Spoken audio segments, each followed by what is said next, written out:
that's the only way we're going to get relevance, and we are so big in project-based learning and some of the things you've talked about too. And so we've invested a lot of money to go ahead and move forward with that school. And Mike Stanton, the principal's out here too, and we just think that's a great way to bring relevance to the classroom and the collaborative spirit that we've talked about, connecting things. The other piece is recognition. We've started something called the ST Awards. I shouldn't say started. I think we're coming up on next year would be our 6th. But Excellence in Science Teaching after the SB Awards. But we have the ST Awards, and now next Wednesday we'll have the PI Awards, where we recognize outstanding math teachers. STAR, a program that we started too. We take juniors who are really good, who are recommended to come to us, and we don't just have them come and be an intern and do Xeroxing and like things that interns often do. We assign them to a gung-ho motivated scientist or engineer who really takes them under their wing and mentors them fantastically. So that's been good for us.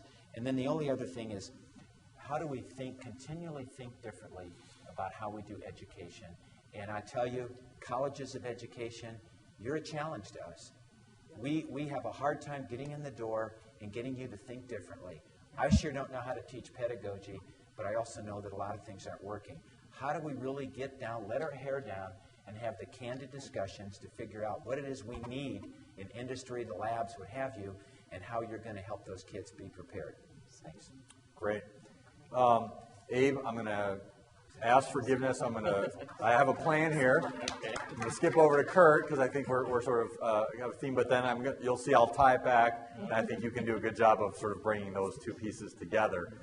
So Kurt, from the Los Alamos standpoint, what are some of the things that you've got cooking in this area that you can share quickly? Sure, quickly. Kemi, I think you got it right. The word partnerships is key to everything we do, and we couldn't accomplish anything by ourselves. We certainly do partner with the Department of Energy and Sandia Labs and consider them to be really strong partners. And even our friends right next door in Los Alamos, we consider that important. I'll just pick one thing to talk about that Los Alamos has decided to do, and it ties back to what Chris Deedy said yesterday. He said yesterday, if you really want to have an impact on education, you need to make a long-term commitment and stick with it. Follow it, research it, collect data, see how you're doing. So the one thing I want to talk about is what we call is the STEM workforce pipeline. And Los Alamos National Laboratory has made a commitment all the way from firstborn children all the way up to postdoctoral students. And let me kind of walk through that real briefly. With our partner, the Los Alamos National Laboratory Foundation and the state of New Mexico, we've established a program for first-time mothers. And if you really want to build the kind of workforce that we need here in the U.S., that's where you need to start, way back then. The programs that we're committed to and the partnerships are different at each level. So as you can imagine, when we get to elementary school, we have a whole different set of partners. When you get to high school, we're partnering mostly with high schools in northern New Mexico, but we are a national laboratory, so we do work across the country. And then with college students, that's when our partnership with the Department of Energy really kicks in. And college classes are just about to come to a close here in the next 2, 3, or 4 weeks. And we'll have about 2,000 college kids coming to Los Alamos National Laboratory this summer. And it changes the entire culture of that lab when we've got the college kids there. And then when you get to the postdoctoral, actually Los Alamos has the largest postdoctoral program in the country, a little over 300 postdocs. And that's what leads, we think, not to just jobs at Los Alamos, but science and technology and engineering jobs across the country and with business. And out of that entire pipeline, let me just pick two initiatives that have been long-term commitments. One of them that I hope you've heard about, and again, this is a partnership with people from all over New Mexico, is a supercomputing challenge. In another year, that challenge will go into its 20th year, and that has had a tremendous impact on teams of high school students working with scientists and experts on projects all year long. And if you ever get a chance to go to that website, just Google supercomputing in New Mexico. You can see some unbelievable projects there. The second long-term commitment that we've made that I want to talk about a little bit is called the Math and Science Academy, and that's primarily in northern New Mexico. And that's a commitment with higher ed and schools in northern New Mexico to improve math and science teaching. And that involves internships during the summer. It involves students enrolling at New Mexico State University for a master's degree of math and science teaching. It involves all year long professional development. And in fact, tomorrow, we're going to graduate one of the largest graduation classes in New Mexico of math and science teachers. 26 teachers from northern New Mexico will be celebrating their master's degree. So that's just a quick example of one of our long-term commitments and partnerships. Great. Thanks, Kurt.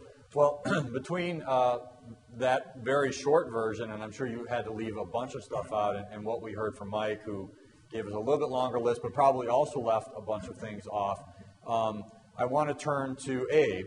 And between Kurt and Mike and Joe and this vast spectrum of resources that the DOE and the National Labs brings to the table, I understand you're working on some tools that can help navigate this rich set of resources. So can you tell us a little bit about what you're working on and where you see it heading? Sure. So I run a company, Deep Web Technologies, about 60 miles north of here. And what we're really good at is aggregating information from lots of different places and making it searchable.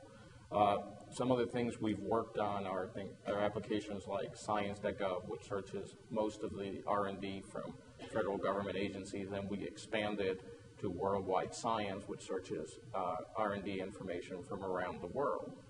Specifically, the reason I'm here is about a year and a half ago, we started working on a project that is called scienceeducation.gov, funded by Bill Valdez in your office, to try to provide access to a lot of the educational content that is created initially by the various DOE labs and program offices. We're collecting content from about 20 different DOE programs and labs. As one example that I mentioned to Kurt a little while ago, so I've known for a while that there is a site at LANL that at least used to be the most trafficked site at LANL, which is a periodic table of elements. All the kids in high school and college, they all go there, and it's a great resource. In doing this project, I discovered another site at LANL called MegaMath, and the reason I focus on LANL is because I live in Los Alamos. Anyway, so what we're trying to do is there's lots and lots of educational resources created by DOE labs, created by other government agencies, and we're trying to find these resources and put them all into one site. We are now starting to expand our effort beyond just DOE. I was at a one-day workshop in Washington, D.C. about a little bit over a month ago, and working with DOE, they brought in educational representatives from a bunch of other federal agencies, NIH, NASA, EPA, et cetera, and we're trying to, try to harness all the great resources of these labs. One of the areas trying to find and collect all these resources is a big challenge. The other challenge is trying